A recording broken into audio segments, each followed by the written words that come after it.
नमस्कार दोस्तों, स्वागत है आपका मोटर राइड्स में। मेरा नाम है अमित और मेरे पीछे खड़ी है नई मारुति सुजुकी वैगन आर। अब देखने में भले ही ये गाड़ी छोटी है, लेकिन इस गाड़ी का योगदान भारतीय ऑटो इंडस्ट्री के अंदर बहुत बड़ा रहा है। सबसे ज़्यादा बिकने वाली गाड़ियों में से एक रही है ये गाड़ी और अपने नए अवतार के अंदर बहुत सारे बदलाव किए गए हैं। ज़्यादा बड़ी है, नया प्लेटफॉर्म है और उसके अलावा बहुत सारे नए फीचर्स भी जोड़ दिए गए हैं। एक नया इंजन डाल दिया गया है इस गाड़ी के अंदर। तो आइए देखते हैं क्या कुछ नया है इस गाड़ी के अंदर और क्या ये अपनी क्लोजेस्ट राइवल जो सेंट्रो है उसको टक्कर दे पाएगी। हम लोग चालू करेंगे डिज़ाइन से। और अगर आप डिज़ाइन की बात करें तो पुरानी वाली जो वैगन आर थी वो ज़रा ज़्यादा बॉक्सी लगती थी और कुछ हद तक वो बड़ी बेसिक लगती थी। तो उस लिहाज से मारुति ने इसमें कुछ ऐसे चेंजेस किए हैं कि ये थोड़ी ज़्यादा राउंडेड लगती है और उसके अलावा थोड़ी सी और चंकी, थोड़ी सी और मस्कुलर लगती है, ताकि जो पुरानी गाड़ी का थोड़ा बेसिक फील जो था उसे दूर किया जा सके और ये गाड़ी थोड़ी और प्रीमियम लगे। हम लोग शुरू करेंगे आगे से और यहाँ पर अगर आप देखेंगे तो ये जो ग्रिल है इस पे आपको एक सेंट्रल क्रोम लाइन मिलती है जिस पे सुजुकी का लोगो लगा हुआ है। उसके अलावा जो हेडलैम्प्स है ये बहुत बड़े कर दिए गए हैं। ये वर्टिकली स्टैक्ड है, दो पैनल्स हैं यहाँ पर। ऊपर आपका मेन हेडलैम्प है और नीचे ब्लिंकर्स दिए गए हैं। हेडलैम्प्स जो है वो आधे बम्पर में है और आधे फेंडर्स में जाते हैं और ये जो कट है यहाँ पर ये एक यूनिक डिज़ाइन इसे मारुति सुजुकी ने दिया है। नीचे फॉग लैम्प्स लगे हैं, बम्पर काफ़ी बड़ा है और जो लोअर रेडिएटर ग्रिल है वो बम्पर में इंटीग्रेटेड है और ये 3 स्लैट्स के साथ में इसे काफ़ी प्रीमियम, काफ़ी चंकी, मस्कुलर सा लुक देने की कोशिश करी है मारुति ने। सामने से मैं कहूँगा काफ़ी स्मार्ट लग रही है गाड़ी और जो पुराना वर्जन था गाड़ी का उससे डेफिनेटली ये गाड़ी बेटर लगती है। आप अगर साइड में आएंगे तो यहाँ पर चेंजेस जो है वो थोड़े ज़्यादा प्रोनाउंस्ड है और हालांकि मारुति ये जो ट्रीटमेंट है यहाँ पर इसे फ्लेयर्ड व्हील आर्चेस कहना पसंद करती है, बट एक्चुअली ये रिसेस्ड है, ये बाहर निकला हुआ नहीं है, लेकिन हाईलाइट ज़रूर होता है। टायर्स यहाँ पर लगे हैं 14 इंच के, लेकिन अगर आप बेसिक जो LXi वेरिएंट है 1 लीटर वाला वो ख़रीदेंगे तो यहाँ पर आपको मिलेंगे 13 इंच के पहिए। अलॉय व्हील्स जो है वो स्टैंडर्ड इक्विपमेंट कहीं पर भी नहीं है और अगर आपको अलॉय व्हील्स चाहिए तो वो आपको एक एक्सेसरी की तरह से ख़रीदने होंगे।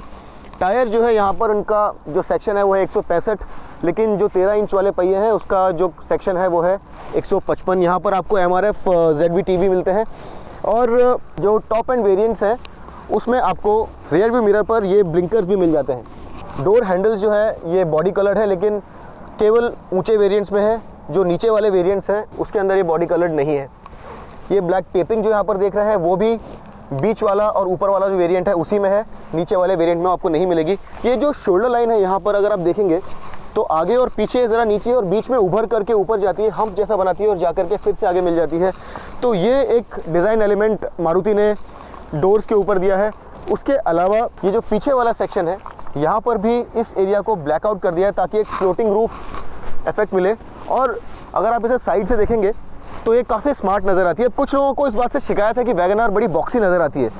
असल में ये जापान की जो के कार्स हैं उनसे प्रेरित कार है और जो टॉल बॉय डिज़ाइन है वो सबसे पहले जापान में यूज़ हुआ था। जगह की कमी है वहाँ पर, तो वहाँ जो के कार्स हैं उनका पर्पस ये होता है कि वो कम से कम जगह में ज़्यादा से ज़्यादा स्पेस आपको दे सके और उसके लिए जो एक बॉक्सी डिज़ाइन है उससे अच्छा कोई और अल्टरनेटिव नहीं है। और उस लिहाज से ये गाड़ी बहुत ज़्यादा स्पेशियस है। अंदर से मैं आपको बताऊंगा, अंदर बहुत सारा स्पेस है और हालांकि थोड़ी बॉक्सी है, लेकिन अगर आप जितना पैसा भर रहे हैं उसके मुकाबले अगर स्पेस की बात करें तो ये गाड़ी आपको वाकई में बहुत इंप्रेस करने वाली है। टेल लैम्प क्लस्टर जो है यहाँ पर वर्टिकली स्टैक्ड है। ये आपके ब्रेक लैम्प्स हैं, ये रिवर्स लाइट है और ये ब्लिंकर्स हैं और ये पूरा जो वर्टिकल स्टैकिंग है ये आजकल बहुत सारी गाड़ियों में आपको देखने मिलेगा। इस गाड़ी पर LED लाइटिंग कहीं नहीं है। आगे हेडलैम्प्स भी बल्ब्स हैं, पीछे भी बल्ब्स हैं और ये जो हाई माउंट स्टॉप लैंप है ये भी बल्ब है।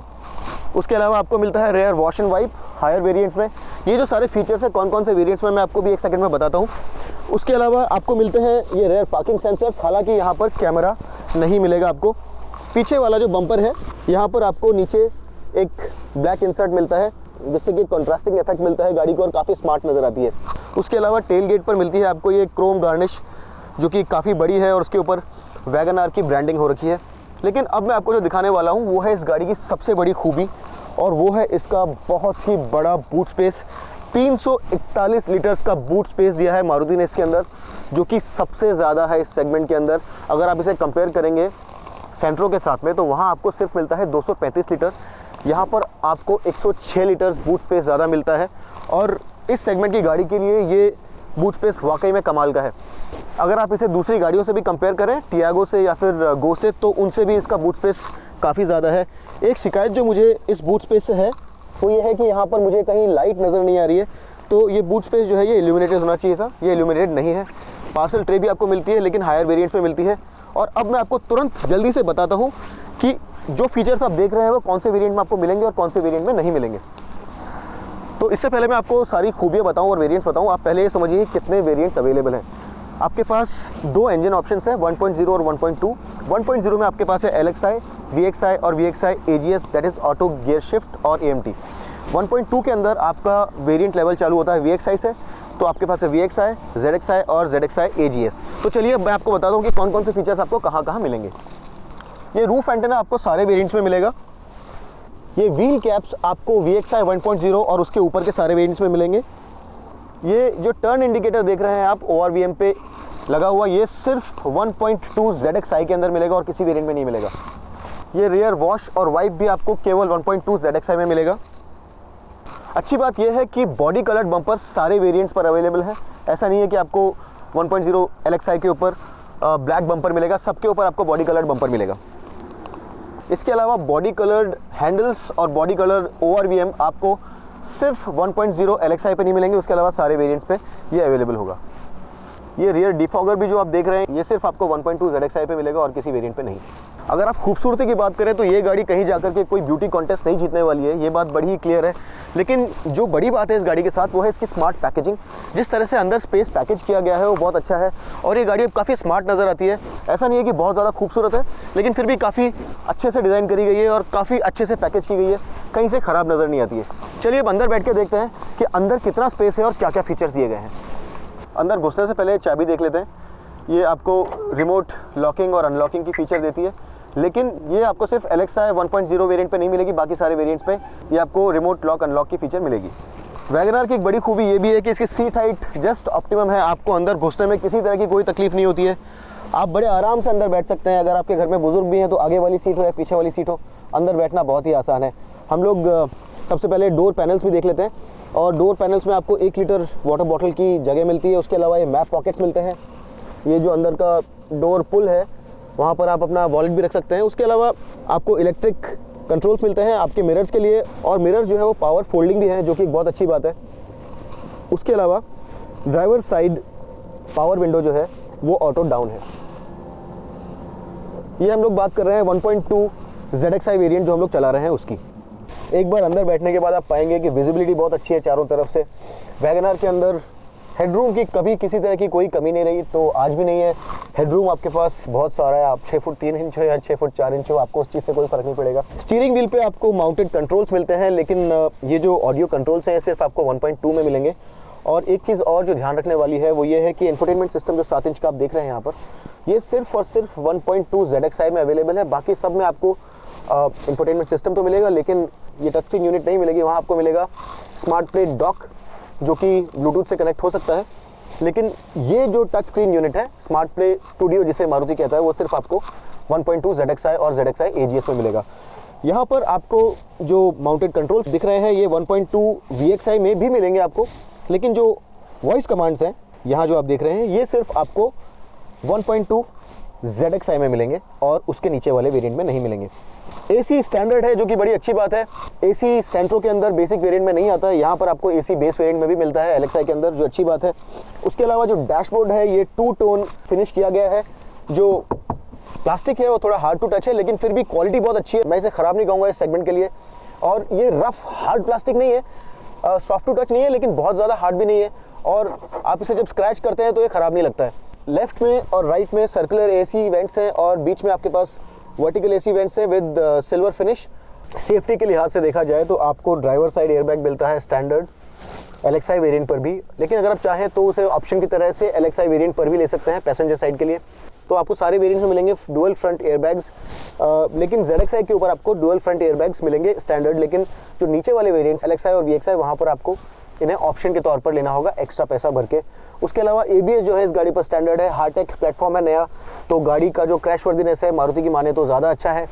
और उसके अलावा आपको मिलते हैं seat belts with pretensioners और load limiters as an option on LXI and VXI variants.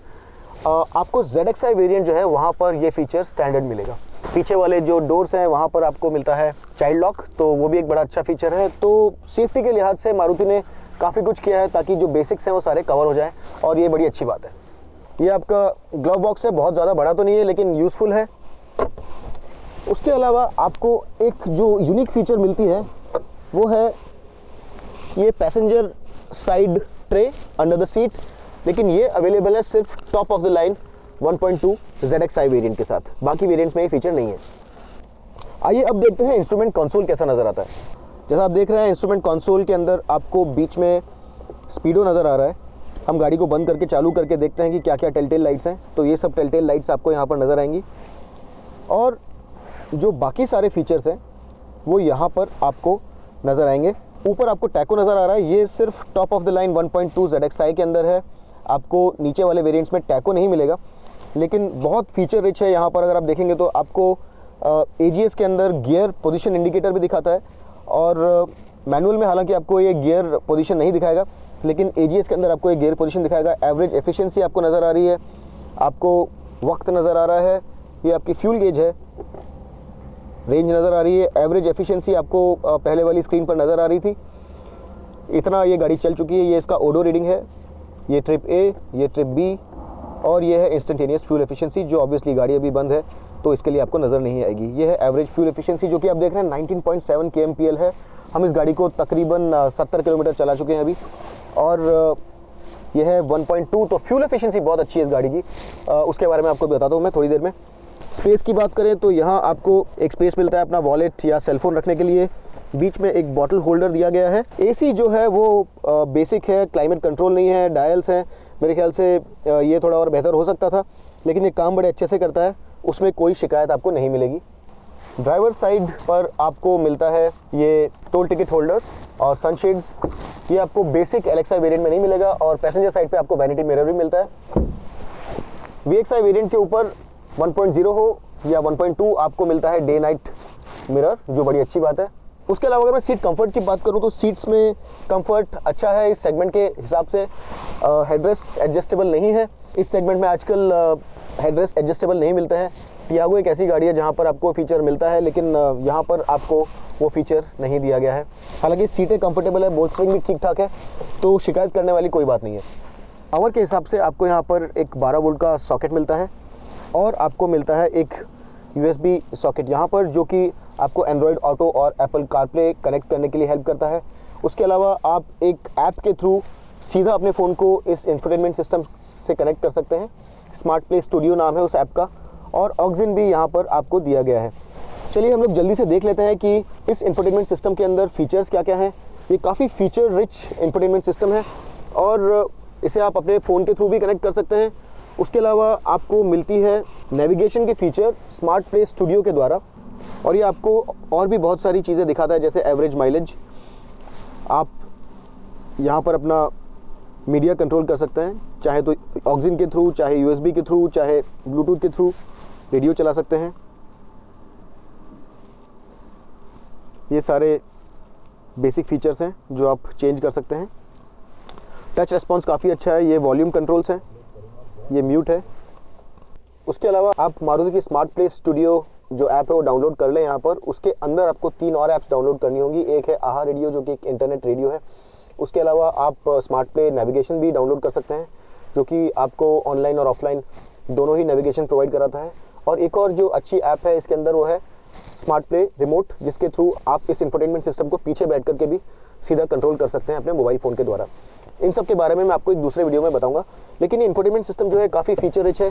आपको 2 ही स्पीकर मिलते हैं, लेकिन ऑडियो क्वालिटी जो है ठीक ठाक है, काफ़ी अच्छी है, फटती नहीं है, और इसकी क्लैरिटी भी काफ़ी अच्छी है। मैंने इसे बजा करके देखा और शिकायत करने वाली कोई बात नहीं है यहाँ पर। AMT और AGS जो सिस्टम है वहाँ पर आपको इस तरह का कुछ ड्राइव सेलेक्टर मिलता है। हाथ में ईजिली आता है, आपको ज़्यादा हाथ आगे या पीछे नहीं करना पड़ता है, तो काफ़ी कंफर्टेबल है। और उसके अलावा जो फिनिश है वो काफ़ी अच्छी है। ओवरऑल जो पैनल्स वगैरह इस गाड़ी के अंदर जिस तरह से जोड़े गए हैं, काफ़ी अच्छे से जोड़े गए हैं।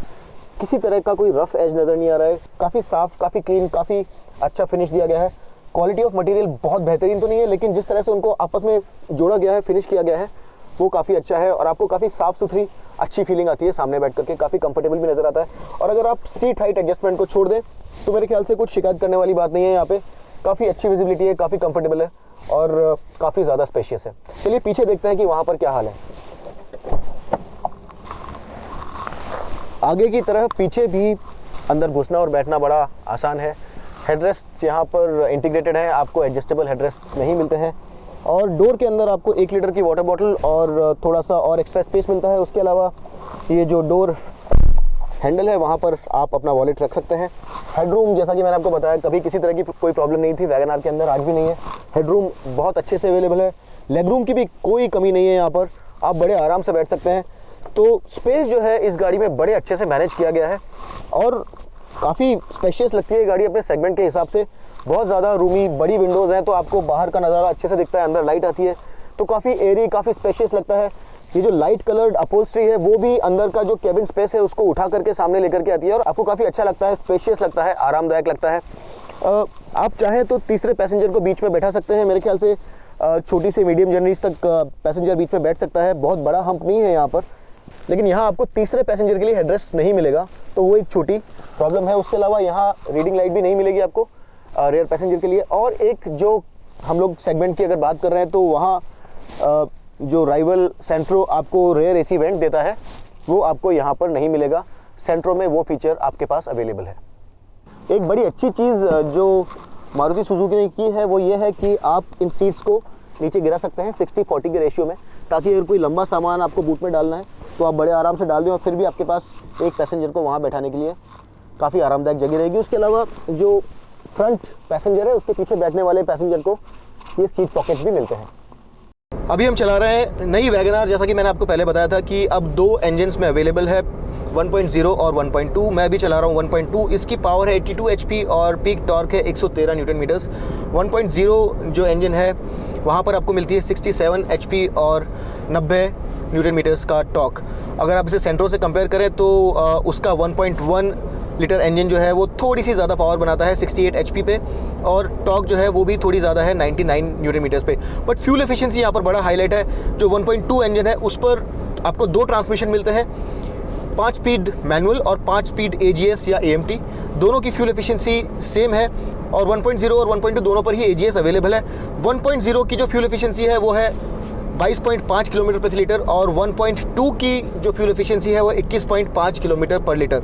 1.0 की फ्यूल एफिशिएंसी अपने आप में पहले वाले वर्जन से 10% बड़ी है। और रियल वर्ल्ड में भी जैसे मैं देखूं, अगर मैं इसे हाईवे पर चला रहा हूं, हालांकि सिटी में भी थोड़ा बहुत मैंने चलाया, लेकिन फ्यूल एफिशिएंसी मुझे जो एवरेज दिखा रहा है वो है 19.5 kmpl, जो कि बहुत अच्छा है। उसके अलावा जो इसका लो एंड टॉर्क है इस इंजन का वो बहुत अच्छा है। तो अगर आप सिटी में चलाना चाहते हैं तो चौथे गियर पर भी अगर आप 1000 RPM पे चला रहे हैं तो सिटी में इसे आराम से चला सकते हैं, जो कि अच्छी फ्यूल एफिशिएंसी में ट्रांसलेट होता है। इंजन में लो एंड टॉर्क बहुत अच्छा है और जनरली काफ़ी रिफाइंड है। हालांकि अगर मैं प्योरली रिफाइनमेंट की बात करूँ तो मेरे को लगता है सेंट्रो का रिफाइनमेंट थोड़ा सा बेहतर है। अंदर का NVH लेवल इस गाड़ी में बहुत अच्छा है वैसे तो, लेकिन अगर आप कंपैरिजन करेंगे तो सेंट्रो का स्लाइटली बेटर है। लेकिन इसकी फ्यूल एफिशिएंसी अच्छी है और इसका लो एंड टॉर्क भी काफ़ी ज़बरदस्त है। सस्पेंशन जो है थोड़ा सा सॉफ्ट है और अगर आप में से वो लोग जो जानना चाहते थे गाड़ी फास्ट चलाने में या घुमाव के चारों ओर चलाने में कैसी है, तो ये गाड़ी जो है ये फास्ट चलाने की ओर ज़्यादा ओरिएंटेड नहीं है। हालांकि आप इसे हाईवे पर लेकर जा सकते हैं, लेकिन सिटी की ओर ज़्यादा ओरिएंटेड है। अगर आप इसे फास्ट चलाना चाहते हैं तो जो स्टीयरिंग है उसमें उतना वेट नहीं है और सेंटर में थोड़ा सा इनर्ट एकदम डेड सा फील करता है। काफ़ी लाइट है तो प्रैक्टिकलिटी के हिसाब से अच्छा है, लेकिन जो भार होना चाहिए स्टीयरिंग में वो यहाँ पर नहीं है। जो रोड होल्डिंग भी है वो मेरे ख्याल से सेंट्रो की इससे थोड़ी सी बेहतर है, लेकिन ये काफ़ी रिफाइंड है, लेकिन इसकी फ्यूल एफिशिएंसी बेहतर है और ये काफ़ी पेपी है। मेरे ख्याल से सेंट्रो से ज़्यादा पेपी इंजन ये है और 1.2 वेरिएंट के अंदर यहाँ पर पावर ज़्यादा है तो आपको एक्सेलरेशन ज़्यादा अच्छा मिलता है। इसका वजन भी कम है गाड़ी का, तो आपको जो एक्सेलरेशन है वो सेंट्रो से ज़्यादा अच्छा मिल जाता है। तो प्रैक्टिकलिटी के हिसाब से ये इंजन और ट्रांसमिशन कॉम्बो बिल्कुल परफेक्ट है। लेकिन अगर आपको गाड़ी फास्ट चलाने का शौक है, घुमाओ के चारों तरफ, मेरे ख्याल से सेंट्रो की डायनामिक एबिलिटी थोड़ी सी बेहतर है, उसका NVH कंट्रोल भी थोड़ा बेहतर है। इंजन नॉइस इस गाड़ी में कैबिन के अंदर थोड़ी सी और कम करी जा सकती थी मेरे ख्याल से, बट ओवरऑल बहुत ही प्रैक्टिकल पैकेज है। अगर आपको ये गाड़ी खरीदनी है तो ऐसा कुछ भी नहीं है जो कि आपको परेशान करे। मेरे ख्याल से फ्यूल एफिशिएंसी हो, रिफाइनमेंट हो, कंफर्ट हो या फिर ओवरऑल रोड होल्डिंग हो, अपनी सेगमेंट के हिसाब से ये गाड़ी बिल्कुल ठीक है और एक बड़ा इंप्रूवमेंट है पुरानी वाली वैगन आर के ऊपर। अगर मैं AGS की बात करूं तो AGS के जो शिफ्ट्स हैं वो काफ़ी स्मूथ हैं। पार्ट थ्रॉटल में बड़े आराम से शिफ्ट करता है, आपको किसी तरह का कोई झटका नहीं लगता है, हेड नॉट भी बिल्कुल नहीं आएगा आपको। बड़े अच्छे से मारुति ने ये AGS बनाया है, जैसे कि बाकी गाड़ियों पर भी मारुति का जो AMT है वो काफ़ी अच्छे से काम करता है, यहाँ पर भी उसी तरह से बहुत अच्छे से काम करता है। इनफैक्ट अगर आप इसे मैनुअल में भी डालेंगे और शिफ्ट करेंगे तो जो गियर शिफ्ट है वो काफ़ी क्विक है फॉर एन AMT। और हालांकि एक मामूली सा लैग रहता है AMTs के अंदर जब आप मैनुअली शिफ्ट करते हैं, लेकिन प्रैक्टिकली ये लैग बिल्कुल भी परेशान करने वाला नहीं है। आप इसे डेफिनेटली मैनुअल मोड में भी यूज़ कर सकते हैं, आपको बड़ा पसंद आएगा। उसके अलावा जो किक डाउन्स हैं वो भी बड़े अच्छे से होते हैं। अगर आप चौथे गियर में और सडनली आप पेडल दबाते हैं तो गाड़ी 2 गियर नीचे जा करके आपको एक अच्छा एक्सेलरेशन देती है। तो उस लिहाज से काफ़ी अच्छा काम किया मारुति ने। ये जो ऑटोमेटिक मोड है उसमें भी और मैनुअल मोड दोनों में बड़े अच्छे से काम करता है, और फ्यूल एफिशिएंसी भी इसकी बहुत अच्छी है। तो ये AMT जो है, जिसे मारुति AGS बोलती है, वो बहुत अच्छा है। और अगर आपको सिटी में गाड़ी यूज़ करनी है, अगर आपको गियर शिफ्ट नहीं करना है, तो आप ज़रूर इसे ख़रीद सकते हैं। ये बड़ी ही अच्छी टेक्नोलॉजी है और काफ़ी किफ़ायती भी है। मैनुअल गियर बॉक्स जो है, इसमें 5 गियर हैं और ये बड़ा ही स्मूथ गियर बॉक्स है, हाथ इस पे आराम से पहुंच जाता है। इसके थ्रोज बड़े ही शॉर्ट हैं तो मज़ा आता है गियर शिफ्ट करके, और किसी तरह की कोई रबरीनेस या कुछ नॉचीनेस नहीं है, स्मूथ है एकदम। और शॉर्ट थ्रो के साथ आप जब इसे सिटी में चलाएंगे तो यूज़ करने में बड़ा आसान लगता है। हालांकि AGS जो है वो सिटी में ज़्यादा कंफर्टेबल रहेगा आपको, लेकिन ये जो मैनुअल है ये भी काफ़ी स्मूथ है, काफ़ी ईजी है यूज़ करने के लिए। और जो लोग मैनुअल चलाना चाहते हैं उन लोग को सिटी में इसे चलाने में किसी तरह की कोई तकलीफ़ नहीं होगी। ये गाड़ी सेंट्रो से ज़्यादा लंबी है और ज़्यादा ऊंची है, लेकिन सेंट्रो जो है वो ज़्यादा वाइड है और उसका व्हील बेस भी थोड़ा सा ज़्यादा लंबा है। वैगनआर की प्राइसेस शुरू होती हैं 4.19 लाख रुपए से और जाती हैं 5.16 लाख रुपए तक। अगर आप इसे कंपेयर करें, मैं अभी 1.0 लीटर वाली बात कर रहा हूँ, मैं 1.2 लीटर की बात नहीं कर रहा हूँ क्योंकि वो और महंगा है। और अगर आप कंपेयर करना चाहते हैं तो यही वो मॉडल है जिसे आपको सेंट्रो से कंपेयर करना होगा। सेंट्रो की प्राइसेस चालू होती है 3.9 लाख रुपए से और जाती है 5.47 तक। तो बेस वेरिएंट जो है वो इस गाड़ी का थोड़ा सा महंगा है 4.19 लाख रुपए पर। लेकिन आप ये बात समझिए कि सेंट्रो का जो बेस वेरिएंट है उसमें AC भी नहीं आता है, इस गाड़ी में AC आपको मिलता है, तो वो एक बड़ा डिफरेंस है।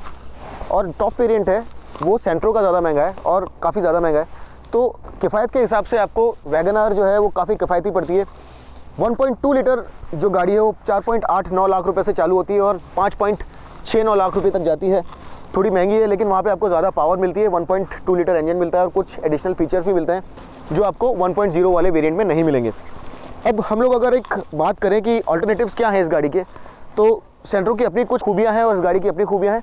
लेकिन उसके अलावा अगर आपको बहुत ज़्यादा पैसा ही बचाना है अगर सिर्फ, तो गो भी है जो कि 3.3 लाख रुपए से चालू हो जाती है। लेकिन उस गाड़ी का सर्विस नेटवर्क और कुछ और इश्यूज़ जो हैं वो आपको शायद सोचने के लिए मजबूर करें।